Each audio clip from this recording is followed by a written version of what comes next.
Morning, we're back again for another pump build, so we're going to keep this one short and sweet so we can actually stick to the TikTok format. Okay, so we've got this Bosch VE, which has come in off a VW. Couldn't tell you which one because I'm not a VW fan, but it's in for a full reseal. Hopefully this hasn't been run on veg, because as of yet I've not actually figured out how to get rid of crystallised veg. But we're going to crack straight on, strip this down and get it ready for reseal. So starting simple, we've made a mark just here which sits in line with the throttle shaft, so we know where to return the throttle arm. We've got to undo a couple of bolts here to take this whole assembly off as a one-up. Then we've got 1, 2, 3, 4 Allen key bolts to remove the head. Okay, so heads off, we're just going to turn the governor there and take him off. And quick look on the inside, and as you can see, she is pretty clean as fuck in there. So we won't know until we get right in the bottom end and see what silage is still floating around. But for a veg oil pump, I would say that ain't fucking bad at all.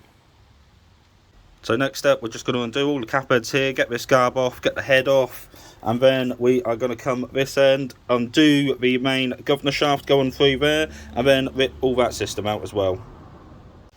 Okay, so as per normal, 101 parts later, we've inevitably found an issue with this Bosch VE pump.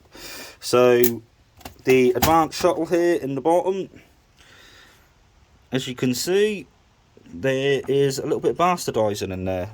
So at some point, this pin has come dislodged from the centre cam there for the advance and buried itself into the edge. Now, I'm not pointing fingers, but I don't understand how this pin would bury itself in between that mating face there. So I would say somebody's attempted to have this apart in the past. But told the customer, we're now waiting to see what he wants to do with it, and we'll go from there. Okay, so the customer's happy to buy the part, so we're now doing the cold start delete on that body over there. Right, so the damage has been sorted out on the pump body itself. That's now lovely and free again.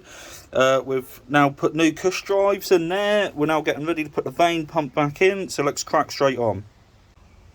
Vane pump's now in and oiled. Everything's being oiled today with 530 engine oil. Drive shaft now in. We've fitted the advance cap, flipped her over, given it all an oil up, and we'll drop her straight in with the hole facing up for the inside. Next, we drop the cam plate back in and lock that back into the advance mech underneath. Up next, we're assembling the pump head back up. So this is just a 9mm head as dictated by the diameter on this plunger here. So all we're doing is just quickly building up the vanes for the injectors, which screw straight back in the front there. So we're just stripping them down, cleaning them up, brand new copper washer to seat in the bottom there. So let's crack on. Okay, so the pump head's now built and complete. Now we've got to put all these rollers and everything back into the carriage in the back there, put the spider back in, and then put the cam plate back in. Right, so next we're going to put the head back in very loosely on these bolts with the shim ready to put the governor levers back into the body. Okay, so now that's in and we've got the head back on. We've now got to assemble the governor flyweight assembly. So we've got the governor flyweight assembly in, back on the shaft in there. We've got the throttle arm back on. Now it's time to reinstall the head. Okay, so to finish off, we've just got the spring and the throttle arm to go back on, and then all the rest of the mumbo jumbo to bolt straight back onto the pump. Okay, so that's this VW pump now completed. So what we've gone for, that's a complete reseal, and we've got the cold start delete modification in the bottom there, so we could actually still make use of this pump. So yeah, sorry it's been a bit vague, but cheers for watching guys, and catch you next time.